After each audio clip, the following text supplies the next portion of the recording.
반갑습니다. 귀하고 복된 수요 오전 예배에 오신 우리 사랑하는 성도님들을 진심으로 환영합니다. 우리 함께 기도하겠습니다. 하나님 아버지, 저희들이 지난 고난주간을 은혜 가운데 보내고 또 부활의 주님을 마음에 우리들이 더욱 가깝게 그리고 분명히 고백하며 믿음으로 또 주님 앞에 나아가게 하시니 감사합니다. 이제 우리가 또 주중에 잠깐 시간을 내어서 아버지 앞에 섰습니다. 말씀 앞에 섰습니다. 이 시간 저희들에게 은혜를 주시고 새롭게 하시며 우리의 마음의 눈을 열어 주의 뜻과 주의 진리와 주의 놀랍고 크신 은혜를 사모하며 그 은혜의 자리 앞에 나오도록 인도하여 주시옵소서. 성령께서 함께 하심을 믿습니다. 이 모든 말씀 예수 그리스도의 이름으로 기도드렸습니다. 아멘. 우리 찬송 같이 하겠습니다. 313장 내 임금 예수 내 주여. 내 임금 예수 내 주여. 이 죄인이 주님 앞에 한없는 은혜 받고서 내 생명 모두 드리오니 그 풍성하신 은총을 주 내게 내려주소서. 내 임금 예수 내 주여.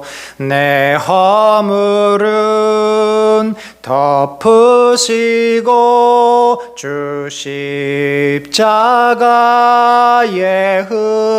흘리신 그 피를 믿는 마음 보사 내 중한 죄를 사하여 참 평안한 맘 주소서.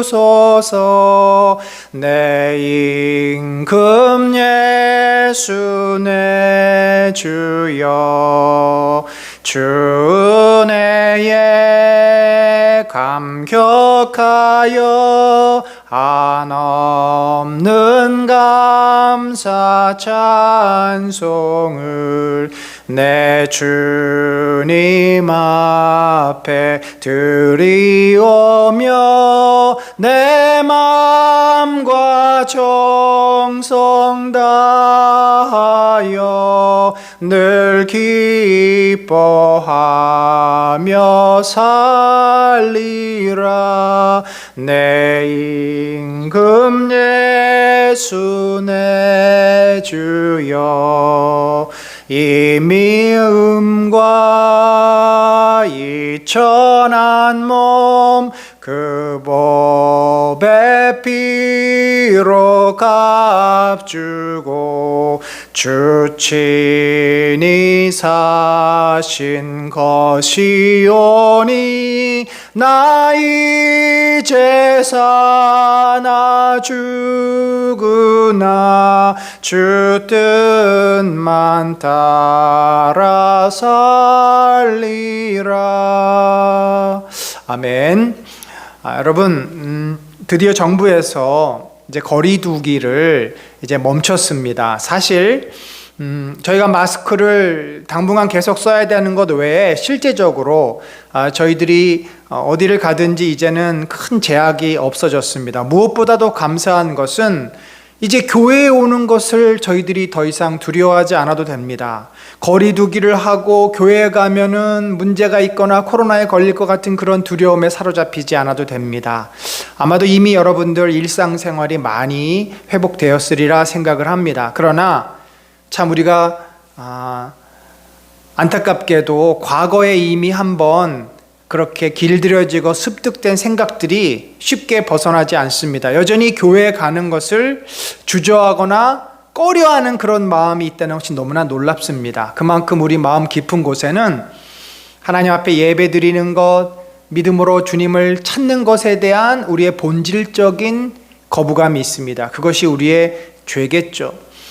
우리 이 시간에 같이 기도합시다. 이제 더 이상 한국교회가 이 코로나로 인해서 위축되고 흔들거리고 무너지지 않게 하소서. 우리 모든 성도들이, 교회를 떠났던 수많은 사람들이 다시 교회로 돌아오게 하시고 하나님 말씀 앞에 서게 하여 주옵소서. 하나님의 은혜로 그들의 마음을 주장하여 주시고 성령으로 충만케 하여 주옵소서. 이 시간에 우리 같이 기도하도록 하겠습니다.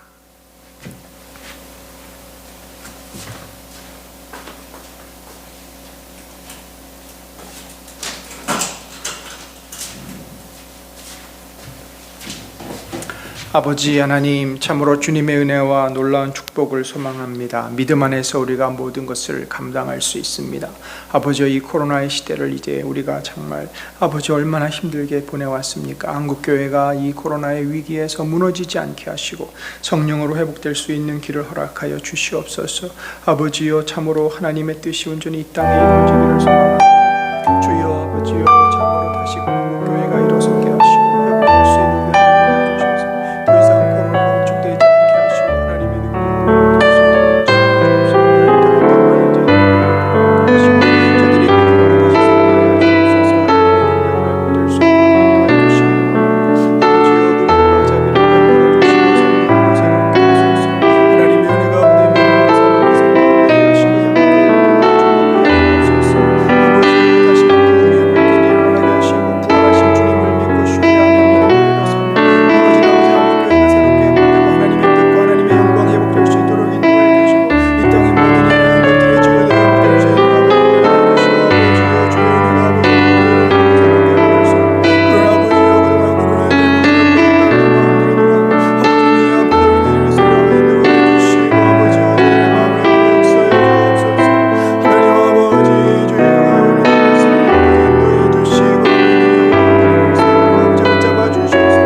우리 찬송가 한 장 더 하겠습니다.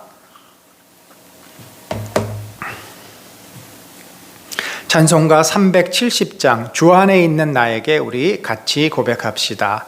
주 안에 있는 나에게 단 근심이 있으랴 십자가 밑에 나가 내 짐을 풀었네. 주님을 찬송하면서 할렐루야 할렐루야 내 앞길 멀고 험해도 나 주님만 따라가리. 그 두려움이 변하여 내 기도 되었고 전날의 한숨 변하여 내 노래 되었네. 주님을 찬송하면서 할렐루야 할렐루야 내 앞길 멀고 험해도 나 주님만 따라가리. 내 주는 자비하셔서 늘 함께 계시고 내 궁핍 밤을 아시고 늘 채워주시네.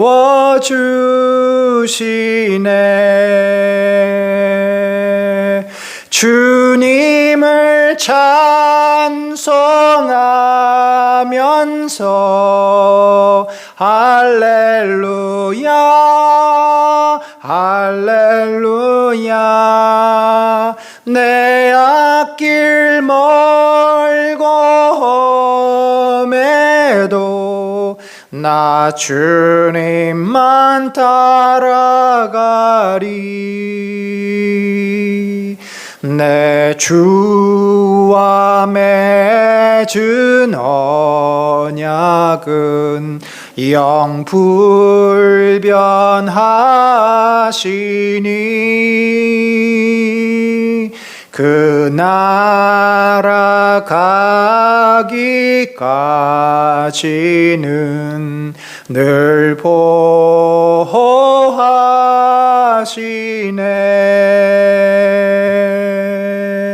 주님을 찬송하면서 할렐루야 할렐루야 내 앞길 멀고 험해도 나 주님만 따라가리 주님을 찬송하면서 주님을 찬송하면서 할렐루야 할렐루야 내 앞길 멀고 험해도 나 주님만 따라가리 아멘. 예, 우리 같이 한 번 더 기도합시다. 하나님께서 이 코로나 시대를 점차 이제 마무리를 하고 계십니다. 어떻게 보면 코로나가 완전히 우리에게서 사라지는 것은 아니지만 코로나와 더불어서 위드 코로나 시대를 지금 열어가고 있습니다. 이제 우리가 교회에 다시 모여 예배를 드리고 정상적인 신앙생활을 할 수 있는 국가의 법적인 근거가 이제 마련이 됐습니다. 간절히 바라기는 아직도 교회에 나오는 것이 어색하고 힘든 우리 성도들 이제 마음이 좀 활짝 열려서 정말 주일날 우리 모든 성도들이 또 아이들이 함께 모여 예배드리고 기뻐할 수 있는 그런 복된 은혜를 더하여 주시옵소서. 뿐만 아니라 돌아오는 주일날 하나님께서 우리 공동체에 귀한 은혜를 주십니다. 우리 공동체를 진심으로 섬길 귀한 일꾼들을 우리들이 뽑는 또 그래서 그것을 계기로 우리 성도들이 한 몸이요 한 공동체요 하나님의 한 교회임을 우리들이 고백하고 기뻐하는 복된 날입니다. 이날 주님께서 예비하시고 세우신 자들을 통해서 하나님이 영광받아 주시옵소서.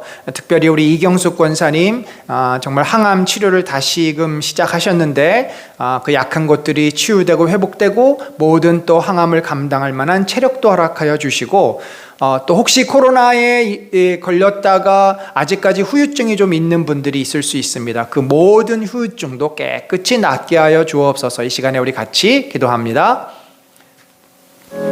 하나님 아버지, 주의 놀랍고 크신 은혜가 우리 사랑하는 성도들의 삶에 있기를 원합니다. 이제 예배가 회복되고 교회가 회복되게 하시고 흩어졌던 자들이 다시 모이고 함께 모여 기뻐하며 주님 앞에 나아가 찬양하는 아버지, 우리 은혜는 공동체가 되게 하시고 아버지, 저들이 배우야 아버지, 우리 아이들 같이 기뻐하며 예배드리고 우리 모두가 주님의 은혜로서 아버지 그들을 감당할 수 있도록 인도해 주옵소서. 다시 마음을 열어주시고 저들이 아버지 아직까지 어색하고 힘든 그 모든 상황들이 열려서 주님 앞에 나올 수 있도록 아버지 상황과 모든 것들을 붙잡아 주시옵소서. 아버지 영광의 주님을 향하여 아버지 능력을 아버지 인도해 주시고 아버지여 역사해 주시고 아버지 우리가 이렇게 죽게 나가는 귀하고 복된 시간 되게 하여 주시고 하나님의 은혜로 아버지의 모든 것들을 감당할 수 있도록 인도하여 주시옵소서. 하나님 아버지 우리가 일꾼을 얻습니다. 주여 사랑하는 아버지 성도들을 통해서 영광을 받아주시고 일꾼들이 주님 앞에 서서 아버지께 영광을 주신 자들이 될 수 있는 은혜를 구하여 주시고 아버지 원능의 승리를 수 있는 은혜를 모두 감당할 수 있도록 아버지여 저들이 함께하여 주시며 주의 나라와 주의 능력이 쓰는 아버지 인도하여 주시옵소서. 아버지여 주의 은혜가 저들에게 아버지 놀랍게 인도하여 주시기 원하며 아버지여 주의 능력이 쓰는 은혜를 드리며 아버지여 주의 아버지 믿음으로 모든 걸 감당하여 주시옵소서. 아버지여 우리 기도가 아버지 오늘 드리며 아버지를 쓰는 하나님 아버지 언제든지 인도하여 주시며 생일을 언제든지 감당할 수 있는 인도하여 주시고 아버지 주의 능력을 감당할 수 있는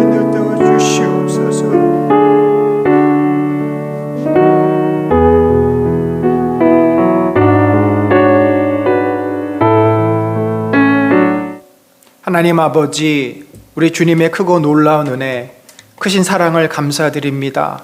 저희들이 은혜 가운데 부활주일 예배를 기쁨으로 함께 드리고 주께서 우리 공동체를 얼마나 사랑하시고 얼마나 돌보시는지 우리가 또 같이 그 은혜를 나누게 해주심을 감사합니다. 이제 지난 2년이 넘는 긴 시간 동안 우리가 자유롭게 함께 모여 예배드리기도 어려웠고 아버지 교회에 나오는 것이 참으로 두렵고 걱정이 되어서 발걸음을 떼지 못했던 많은 성도들이 있었습니다만 이제는 아버지 교회를 자유롭게 나올 수 있는 상황이 되게 하시니 감사합니다. 그러나 여전히 아버지와 지난 오랜 시간 동안 가정에서 예배드리는 것이 익숙해져서 교회에 다시 나가는 것이 힘들고 어려운 자들도 있을 수 있습니다. 주여, 우리가 정말 다시금 이 예배를 드리는 기쁨, 주의 전에 나와 함께 기도하고 함께 주의 이름을 찬양하고 같이 서로 공동체됨을 기뻐할 수 있는 마음을 회복하게 하여 주시고 아버지, 이 자리에 나오는 것이 부담이요 아버지 의무가 아니라 기쁨이요 찬양이요 영광이 되기를 소망합니다. 하나님의 나라, 영광스러운 주의 나라의 그 은혜 앞에 나와 하나님께서 주시는 그 사랑과 기쁨으로 우리들의 인생이 같이 있어지고 회복되고 하나님의 그 축복으로 영광스럽게 되는 은혜가 우리 사랑하는 공동체, 사랑하는 성도들에게 임하기를 간절히 바라오니 저들이 마음을 열고 온전히 주님 앞에 나와 한몸 되게 하시고 하나님을 인해서 기뻐하는 그 기쁨이 충만하도록 인도하여 주시옵소서. 주여, 이번 주 돌아오는 주에 이제 우리 교회를 섬길 일꾼들을 뽑습니다. 하나님께서 그 마음을 만져주시고 준비시켜 주시고 감당할 능력과 은혜를 주실 줄 믿습니다. 우리 모두가 기쁨으로 그들을 세우고 하나님 앞에 온전히 한 마음으로 같이 헌신할 수 있는 복된 날 되게 하여 주시옵소서. 하나님, 우리 공동체에 연약한 자들이 있습니다. 몸이 약한 자, 마음이 상한 자, 경제적으로 어려운 자, 주님께서 저들을 돌보아 주시고 특별히 이경수 권사님이 연약한 몸을 치유하여 주시며 아버지여, 그 항암이 잘 돼서 아버지 모든 약한 것들이 극복되게 하여 주옵소서. 하나님 아버지, 특별히 코로나로 인해서 후유증을 앓고 있는 분들이 있습니까? 저들을 깨끗이 치유하여 주시고 코로나로부터 완전히 자유로울 수 있도록 축복하여 주시옵소서. 주께서 함께 하시고 크신 은혜 위에 은혜를 더하시고 주께서 붙잡아 주실 것을 믿사오며 이 모든 말씀 살아계신 예수 그리스도의 이름으로 기도드렸습니다. 아멘.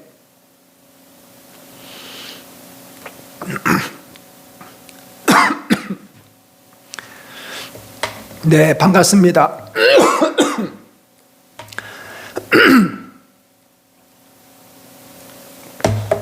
예, 반갑습니다. 저희들이 이제 오늘 수요 오전 예배에 오신 우리 사랑하는 성도님들을 진심으로 환영합니다. 또한 우리 이사야서 성경 공부 5번째 시간에 오신 우리 성도님들도 진심으로 환영합니다.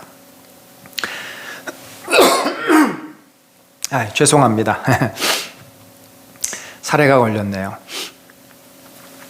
예, 오늘 우리가 함께 나누려고 하는 것은 이사야서 이제 다시 저희가 중간에 지난주에 고난주간이어서 중단되었다가 이사야서 그 23장까지의 내용을 함께 보도록 하겠습니다. 오늘 나눌 말씀은 이스라엘로부터 원거리 민족들에 관한 심판의 내용입니다. 이사야서 17장 1절을 우리 함께 한 목소리 읽어보겠습니다. 시작.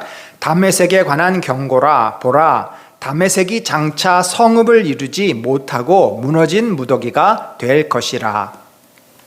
자, 여러분, 이 그림을 여러분이 기억하시는지 모르겠습니다. 우리가 이사야서를 지금 다루고 있는데 1장에서 5장까지는 유다가 지었던 죄에 대해서 이제 이사야가 언급을 한 내용이고요. 특별히 이제 그 7장에서 10장에도 나오지만 아하스 시대에 하나님 앞에 얼마나 저들이 악하고 교만했는지를 구체적으로 말을 합니다. 그 사이에 1장에서 5장 유다의 죄와 7장에서 10장 아하스의 그 죄 사이에 6장에 이사야가 부르심을 받고 내가 여기 있사오니 나를 보내소서 하는 그런 부르심에 대한 소명에 대한 장면이 나옵니다. 그리고 이제 10장에서 11장은 아주 유명한 장이죠. 11장은 이 다윗의 가지, 그러니까 또 그루터기에서 올라오는 새싹, 바로 메시아에 관한 예언의 내용이 나옵니다. 심판이 있다가 이제 그 심판을 넘어서서 회복과 구원의 은혜에 대한 약속의 말씀을 합니다. 그리고 나서 이사야서 전방 부분, 앞부분에 있어 가장 그 어떻게 보면 핵심적인 내용인 이 심판에 대한 내용이 쭉 이어지는데 그러니까 1장에서 23장까지가 주로 이 심판에 대한 내용 아닙니까? 그 사이사이에 묵시도 나오고 이사야서의 부르심도 나오고 나오는 겁니다. 그래서 오늘 우리들은 그러니까 지난주에 했던 13장에서 16장까지의 심판에 이어서 17장에서 23장까지의 내용, 그 열국에 대한 심판의 내용을 함께 살펴보도록 합시다.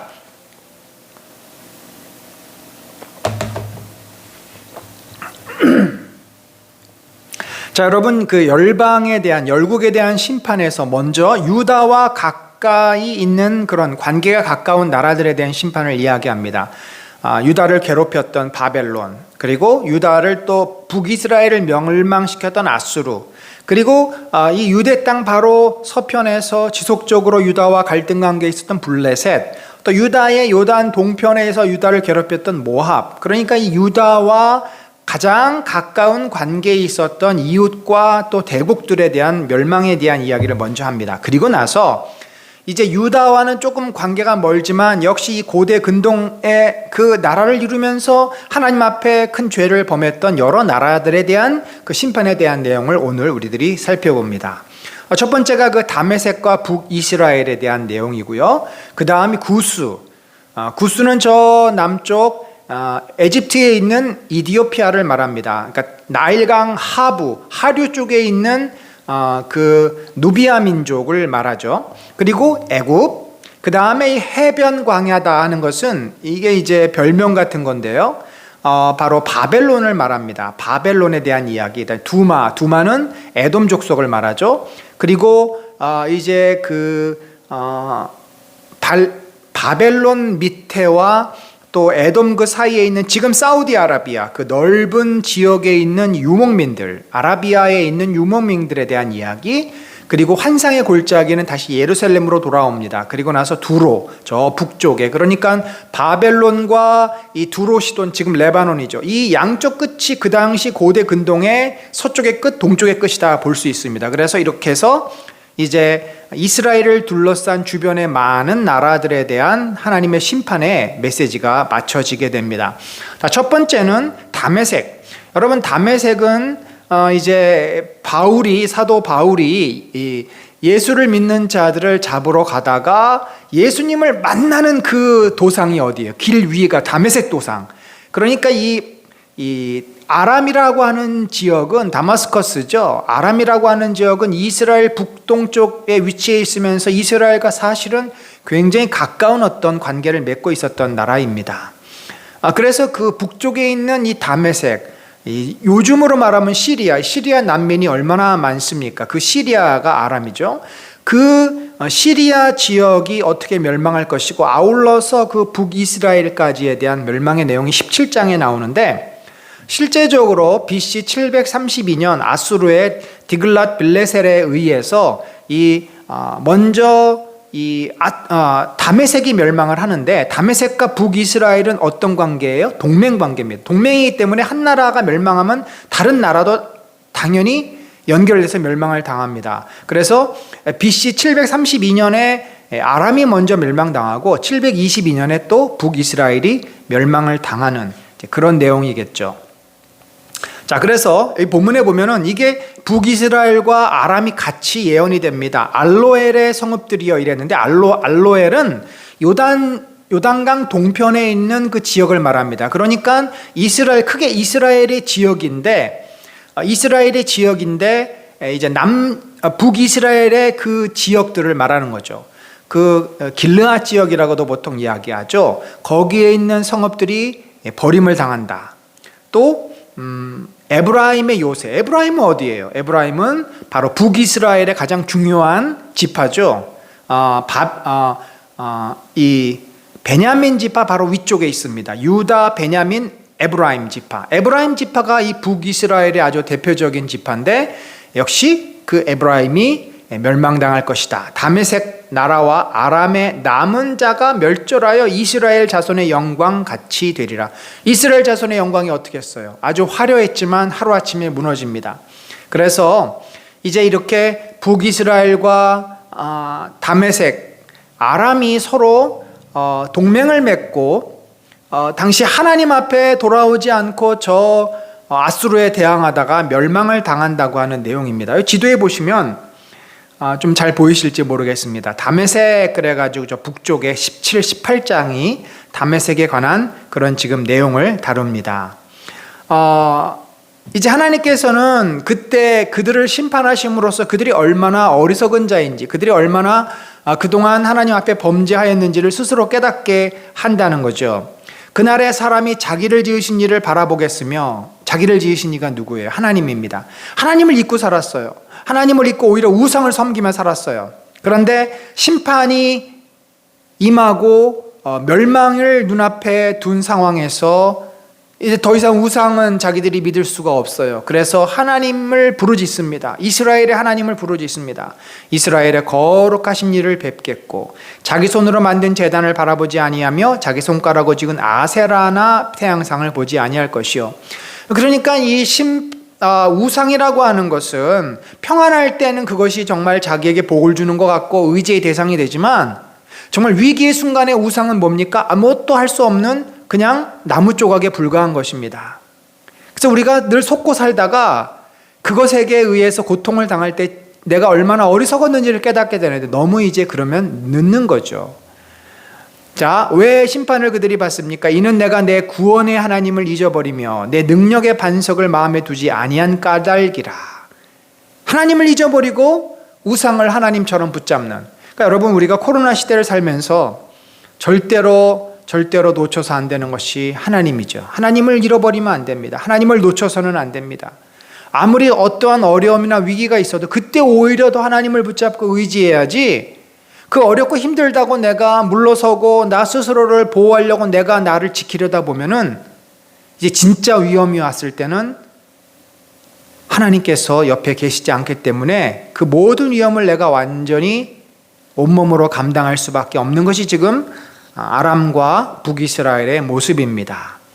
자, 그 다음에 이제 구스인데, 구스는 좀 특이합니다. 구스는 심판을 내리기보다 구스를 보존시켜 주시는데, 여러분 구스가 어디냐면은 에디오피아입니다. 에디오피아. 근데 에디오피아가 전통적으로 우리가 잘 아는 대로 시바의 여왕이 바로 그 지역, 구스 지역에서 오지 않았습니까? 솔로몬의 그 지혜를 그 여왕이 찬양하며 솔로몬을 이스라엘의 왕으로 세우신 하나님을 그가 신뢰하지 않습니까? 또 우리들이 이제 예수님 당시 예수님이 애굽으로 내려가셨는데 예수님이 애굽으로 내려가셔서 머물렀던 곳, 또 그 이디오피아라고 하는 곳이 그 영향을 받아서 기독교 국가가 됩니다. 현재까지도 이디오피아는 기독교 국가고 그 예수님이 내려간 흔적들이 남아 있어요. 자, 이런 것을 보면은 이 유다의 영향을 받아서 이 구스 에디오피아는 애국과는 달리 하나님을 어느 정도 받아들였던 민족인 것 같고, 그래서 하나님께서 그들이 멸망당하지 않도록 오히려 지켜주시는 은혜를 베푸는 내용입니다. 자, 에디오피아가 사절을 보내요. 어디로 보냅니까? 유다로 보내요. 왜 사절을 보냐면 이제 아수르가 당시에 BC 8세기 7세기에는 아수르가 이 고대 근동의 주인 아닙니까? 아수르가 애굽으로 내려와서 애굽을 칠 텐데 애굽을 치면은 자기들, 이디오피아는 나일강을 중심으로 나일강 하류 쪽에 있고 나일강 위쪽과 삼각주 델타 지역과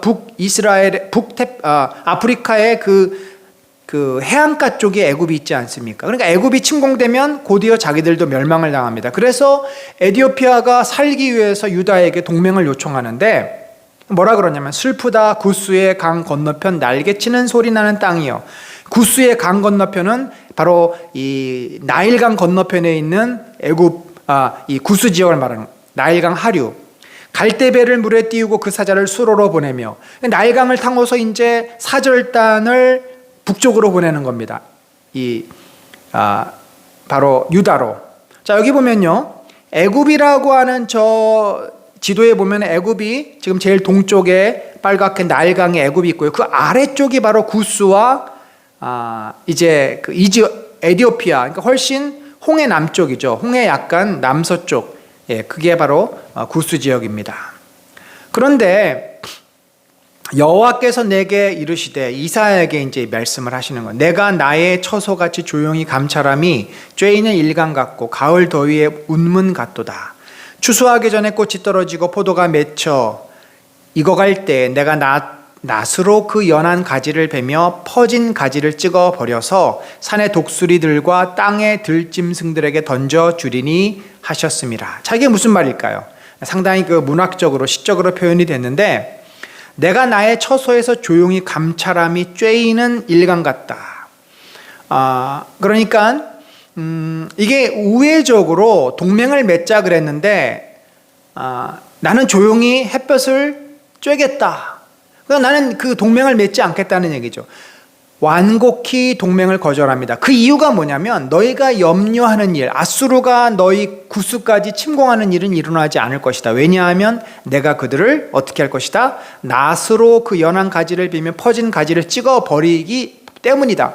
그들, 이 아수르를 멸망시킬 것이기 때문에 너희가 두려움에 떨 필요가 없다. 굳이 동맹을 맺지 않아도 된다. 내가 너희를 지켜주리라 하는 그런 말씀인 거죠. 그래서 이 아수르의 군사들이 산의 독수리들과 땅의 들짐승에게 던져주는 것처럼 그 시신들이 널브러질 것이다 라고 이야기를 합니다. 자, 그렇게 이제 구스는 하나님께서 특별히 은혜를 베푸셨어요. 자, 애굽에 대해서는 역시 심판을 얘기합니다만 또 미래적으로 애굽의 회복도 이야기합니다.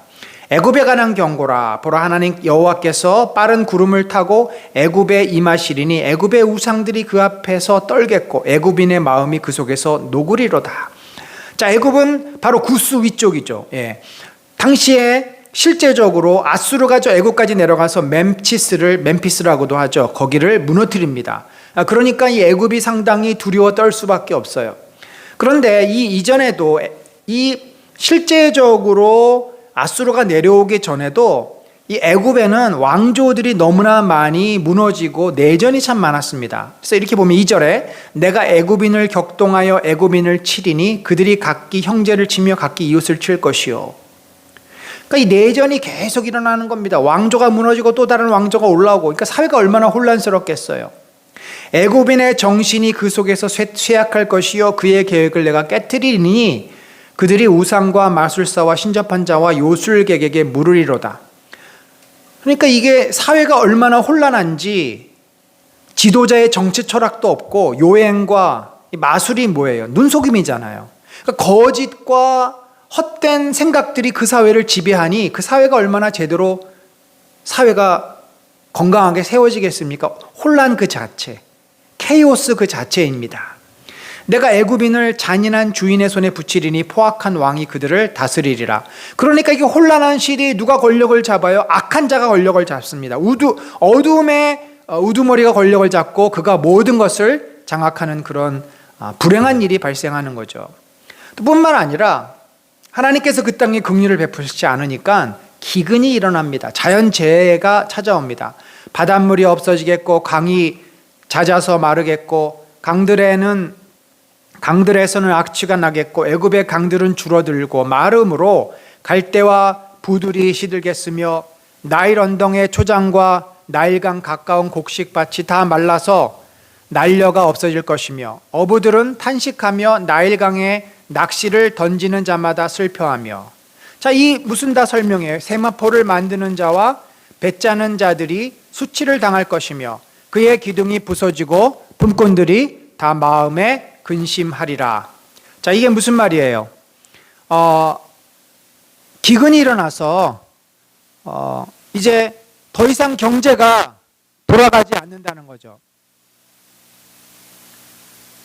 재난이 찾아오고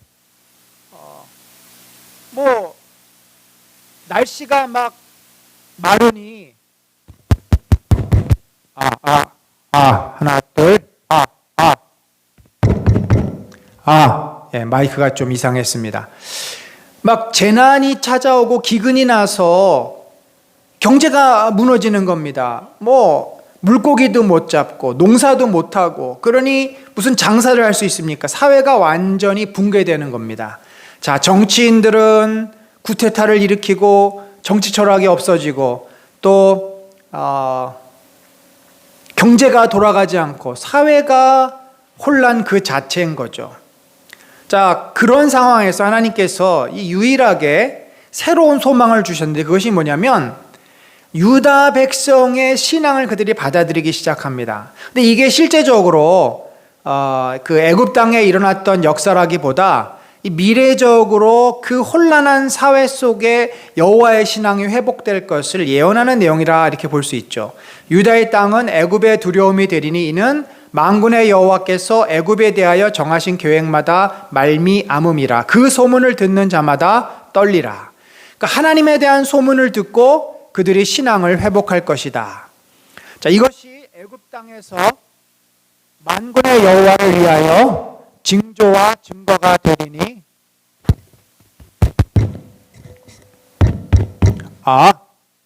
이는 그들이 그 압박하는 자들로 말미암아 여호와께 부르짖겠고 여호와께서는 그들에게 한 구원자이자 보호자를 보내사 그들을 건지실 겁니다. 자, 이 말이 이렇게 보면은 그 땅에 하나님의 은혜를 보내시고 여호와가 살아계시는 증거들을 보여주시겠다는 거죠. 구체적으로 어떤 것인지는 모릅니다. 그러나 그들이 하나님 앞에 나오게 되고 하나님께 부르짖게 되고 그래서 그들에게 한 구원자, 보호자를 보내사. 자, 여러분, 구원자는 누가 구원자입니까? 주 예수 그리스도죠. 자, 이 말을 이제 우리가 예수 그리스도로 이해해야 되는데 갑자기 애굽에서 예수 그리스도가 왜 나오냐?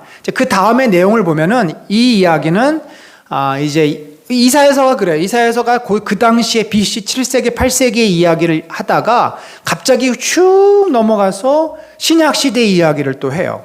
실제로 신약 시대 예수님이 애굽으로 내려갔다가 오시지 않습니까?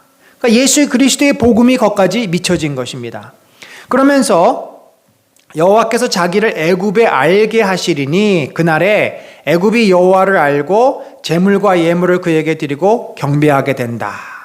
그리고 여호와께서 애굽을 치실지라도 애굽을 사실은 애굽이 얼마나 우상 숭배의 근원지입니까?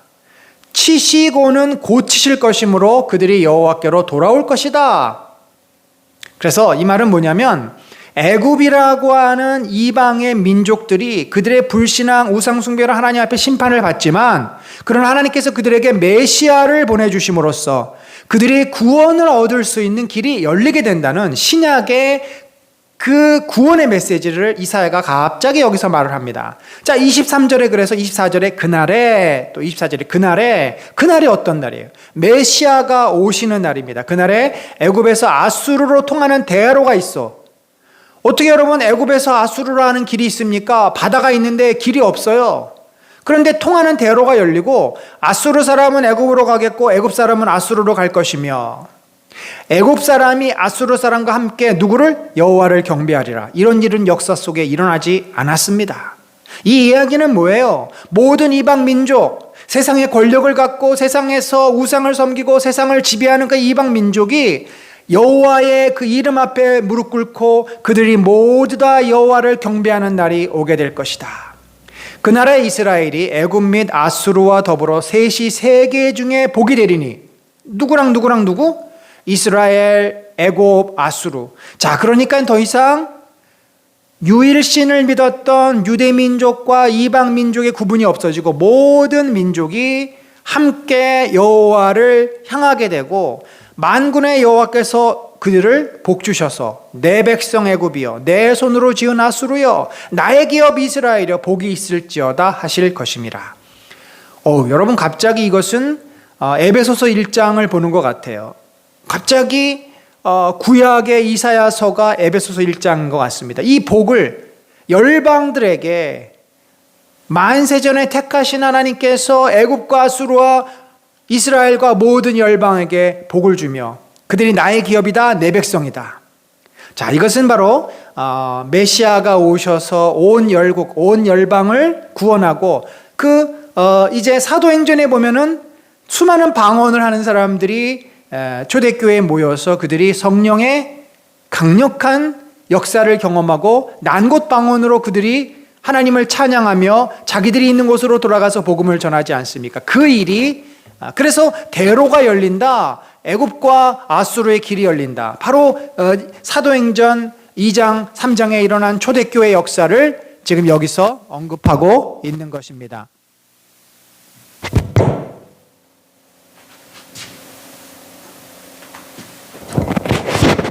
예, 오늘 마이크가 저를 도와주질 않네요. 자, 그런데 이제 다시 또 이게 19장에서는 이제 그런 내용을 얘기했다가 20장으로 넘어오면은 그러니까 예언서가 이게 뭐 논리적으로 시간적으로 아주 차곡차곡 이렇게 쫙 짜여 있는 게 아니라 들쑥날쑥합니다. 그래서 우리가 내용을 잘 살펴봐야 되는데 다시 미래의 메시아가 도래할 그때 회복을 말했다가 20장에 보면은 그 당시에 애굽이 실제적으로 아수르로 말미암아 멸망당하는 그런 내용을 다루고 있어요. 그때 그때는 실제로 이사야가 활동했던 BC 8세기 700년대를 말합니다. 여호와께서 아모스의 아들 이사야에게 말씀하여, 왜냐하면 실제적인 역사적인 인물과 그때를 말하고 있기 때문에, 갈지어다 내 허리에서 배를 끄르고, 허리에서 배를 끄르면 뭐예요? 바지가 쑥 내려가겠죠. 내 발에서 신을 벗을지어다 하시며, 이 말은 무슨 말이냐면 옷을 벗고 신을 벗으란 얘기예요. 그가 그대로 하여 벗은 몸과 벗은 발로 다니니라. 얼마나 부끄러운 일입니까? 요즘으로 말하면 런닝과 팬티바람으로 돌아다니는 겁니다. 여호와께서 이르시되 나의 종 이사야가 3년 동안 벗은 몸과 벗은 발로 다니며 애굽과 구스에 대하여 징조와 예표가 되었느니라. 참 여러분, 이 선지자가 못해 먹을 노릇입니다. 호세아 같은 자는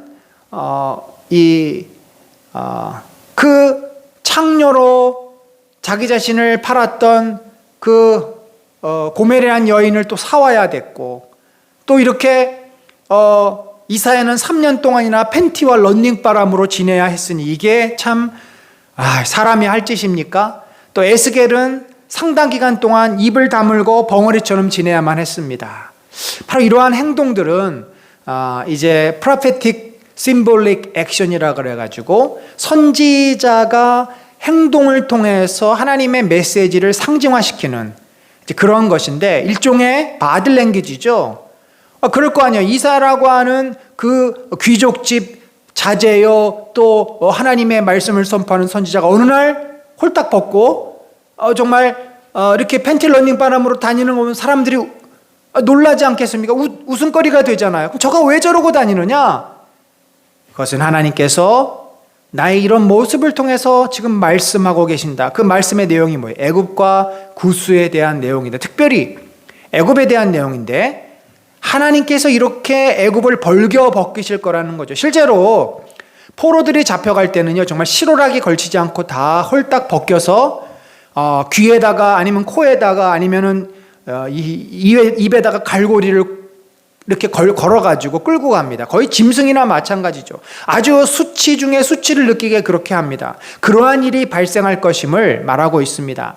BC 681년에 아수르의 에살하돈이 멤피스를 점령하였고, 또 669년에는 아수나니팔에 의해서 다시 또 점령이 됩니다. 자, 이래서 이와 같이 애굽의 포로와 구스에 사로잡힌 자가 아수르 왕에게 끌려갈 때에 젊은 자나 늙은 자가 다 벗은 몸과 벗은 발로 볼기까지 드러내, 볼기는 엉덩이를 말합니다. 그러니까 완전히 옷을 다 벗겼다는 얘기예요. 애굽의 수치를 보이리니 그들이 바라던 구스와 자랑하던 애굽으로 말미암아 그들이 놀라고 부끄러워할 것이다. 자, 이렇게 해서 구스는 어느 정도 하나님이 보호하시지만 애굽은 반드시 멸망을 당할 것이다 말씀을 하고 있습니다. 자, 이제 장면이 다시 해변광야, 저 바벨론으로 갑니다. 바벨론은 BC 539년 고레스에 의해서 멸망을 당했고 그 예언이 성취가 되죠. 이 21장 1절 해변 광야에 관한 경고라. 적병이 광야에서 두려운 땅에서 네겝 회오리 바람같이 몰려왔도다. 혹독한 묵시가 내게 보였도다. 속이는 자는 속이고 약탈하는 자는 약탈하도다. 엘람이여 올라가고 메대여 에워싸라. 그의 모든 탄식을 내가 그치게 하였노라. 엘람과 메대는요 바사로 통합이 됩니다. 그러니까 바사의 왕 고레스가 이제 정말 폭풍처럼 물밀듯이 바벨론을 한순간에 다 집어삼킵니다. 자, 바벨론은요 저 오른쪽, 지금 이라크 지역이죠. 오른쪽 그 유프라데스와 티그리스 강 하류에 해당이 됩니다. 그리고 두마는요 에돔을 말합니다. 711년 이 두마라고 하는 에돔을 사르곤 2세, 아수르의 사르곤 2세가 와서 에돔을 에워싸고 멸망시킵니다. 자, 여기 이 11절에 보면 두마에 관한 경고라. 사람이 세일에서 나를 부르되, 이 세일이 바로 세일산이 에돔 족속이 거하는 산이죠. 파수꾼이여 밤이 어떻게 되었느냐? 파수꾼이여 밤이 어떻게 되었느냐? 파수꾼이 이르되 아침이 오나니 밤도 오리라. 내가 물으려거든 물으라. 너희는 돌아올지라.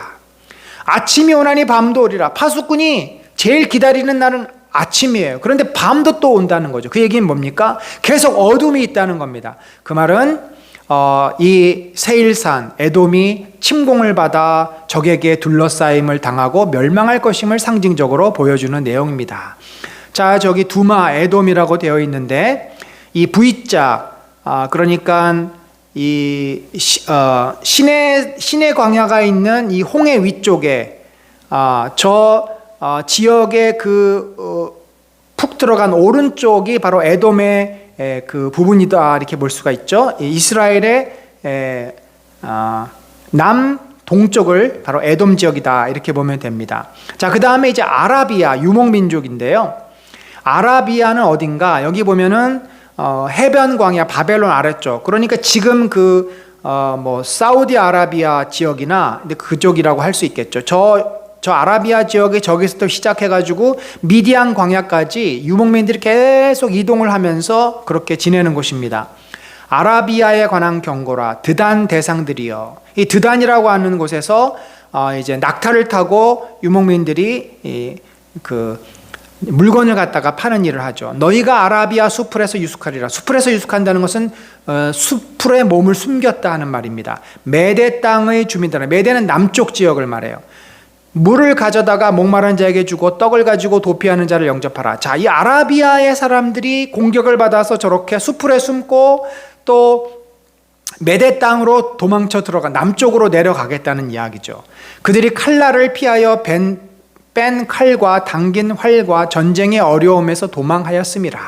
주께서 이같이 내게 이르시되 품꾼의 정한 기일같이 1년 내에 게달의 영광이 다 쇠멸하리니. 이 게달은 어디냐면요, 이스마엘의 둘째 아들의 이름인데, 바로 이스마엘은 어디입니까? 이스마엘이 이 아브라함의 아들이잖아요. 아들이 그러니까 이 광야의 이 미디안 광야와 이 유목민들이 바로 이스마엘의 후예들인데, 그들의 누렸던 모든 영광이 다 쇠멸하게 될 것이다 하는 이야기입니다. 저 아라비아 지역을 말하는 거죠. 자, 11번째, 환상의 골짜기. 이것은 다시 예루살렘, 환상의 골짜기라는 것은 환상을, 비전을 보는 골짜기는 흰놈의 골짜기, 또 겟세마네 동산이 있는 골짜기, 이제 그러한 곳을 말하는데, 하나님께서 이 주변의 나라들을 이야기하다가 다시 예루살렘에 대한 경고를 합니다.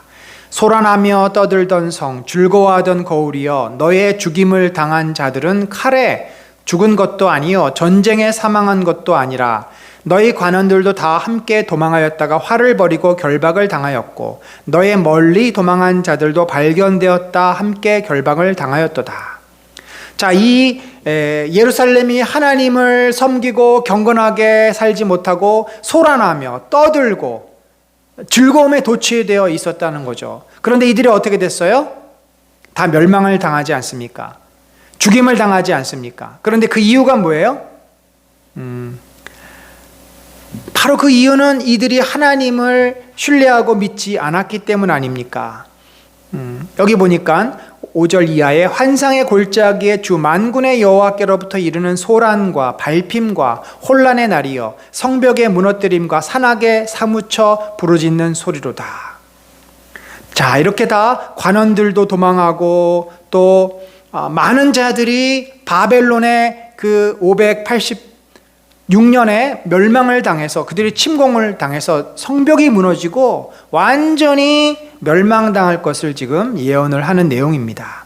그러니까 어떻게 보면 약간 삽입구처럼 지금 22장에 지금 들어온 것이고요. 마지막으로 23장이 두로와 시돈입니다. 두로와 시돈은 저 북쪽의 이제 레바논 지역이죠.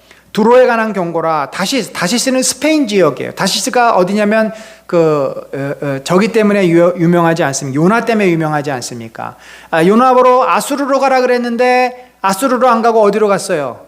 다시스로 반대 방향으로 도망가지 않습니까? 그러니까 두로는 이 당시에 두로는 다시스를 침략해서 거기를 이제 식민지 삼고, 그 다시스의 스페인 지역이죠. 다시스에서 많은 것들을 가져다가 자기들이 이렇게, 그러니까 이 지중해를 거쳐서 그들이 오는 겁니다. 해상 무역을 하는 곳이에요. 다시스와 두로와 시돈이라 하는 지역은.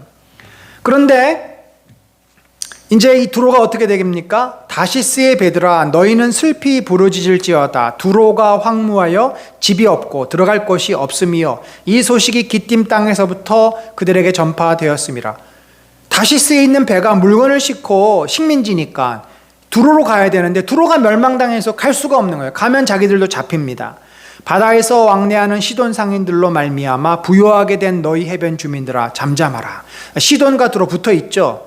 근데 이들이 다 이 바다에서 무역을 통해 가지고 부유하게 됐는데 이들이 멸망을 당할 것임을. 자, 두로와 시돈은 저 제일 북서쪽에 있는 해안 지역을 말합니다.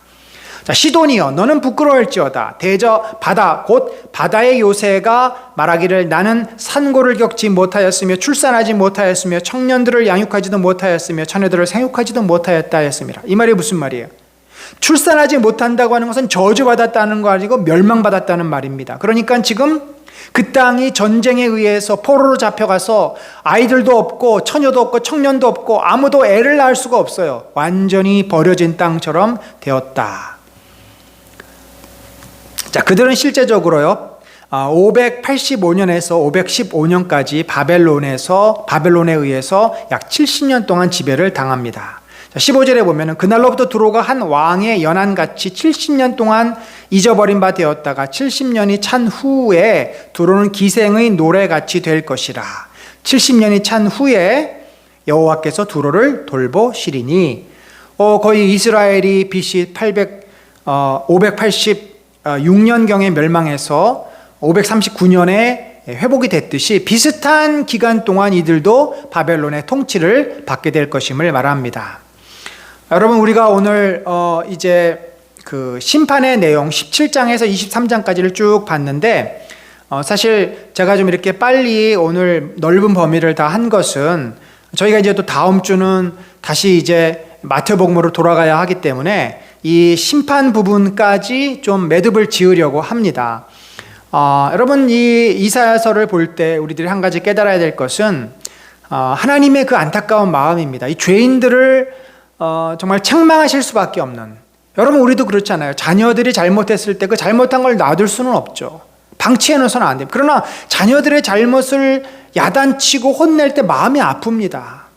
그래서 야단을 치다가도 또 달래주고 또 위로하고 그런 마음이 있어요. 바로 그 마음입니다. 하나님께서 애굽에 대해서, 저 두로와 시돈에 대해서, 바벨론에 대해서, 유다 땅에 대해서 다 심판을 하시지만 하나님의 중심은 뭐예요?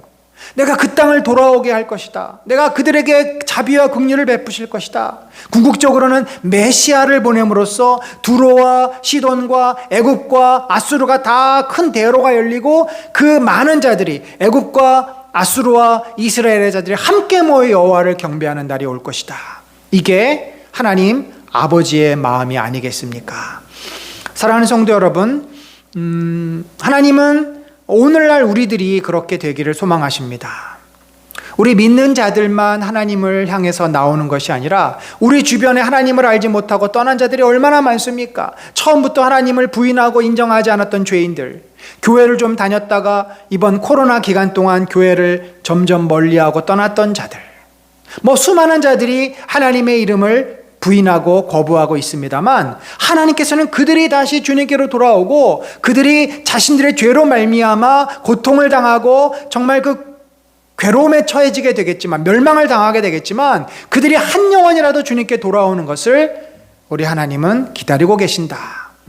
우리가 이 열방을 향한 하나님의 심판의 내용을 들으면서 거봐, 내가 교회 다니라 그럴 때 다녀야지, 예수 믿으라 그럴 때 예수 믿어야지, 안 그러면 너한테는 하나님의 저주와 심판만 남게 되라고 그들을 비난하고 비판하는 그 마음보다도 그들이 정말 주님께 돌아오기를 안타깝게 기다리는 아버지의 마음, 탕자를 기다리는 아버지의 마음을 품는 것이 이 열방을 향한 하나님의 심판의 메시지를 우리들이 나눌 때 품어야 될 그 하나님의 마음이라고 생각합니다.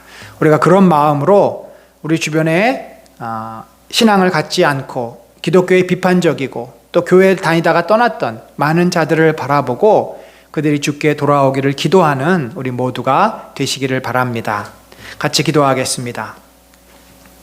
하나님 아버지, 참으로 주님께서 이사라고 하는 걸직한 선지자를 통해서 오늘날 우리들에게 고대 시대에 어떤 일이 있었고 고대 시대의 인간들이 얼마나 하나님을 부인하고 하나님께 죄를 짓고 우상을 섬기며 하나님을 떠났는지 알게 하여 주심을 감사합니다. 그러나 하나님께서는 여전히 저들이 주님께로 돌아오기를 기다리고 계시고 한 영혼 한 영혼을 내 애굽이요 내 백성이요 내가 낳았다라고 고백하는 하나님의 마음을 조금이라도 이해하기를 원합니다. 아버지여, 이 시대에도 정말 코로나 기간 동안 교회를 떠난 자들, 교회를 아버지여 정말 멀리한 자들이 많습니다. 예배를 중단한 자들이 많습니다. 하나님, 우리 주변에 하나님의 은혜에서 벗어난 자들을 향해서 안타까운 마음을 갖습니다. 주여, 저들을 불쌍히 여기시고 저들을 부르시며 저들을 주님의 품으로 인도하여 주옵소서. 우리가 세상을 향하여서 그 안타까운 마음을 가지고 저들을 다가서게 하시고 저들에게 아버지 하나님의 말씀과 은혜를 나눌 수 있도록 우리의 시각을 열어주시고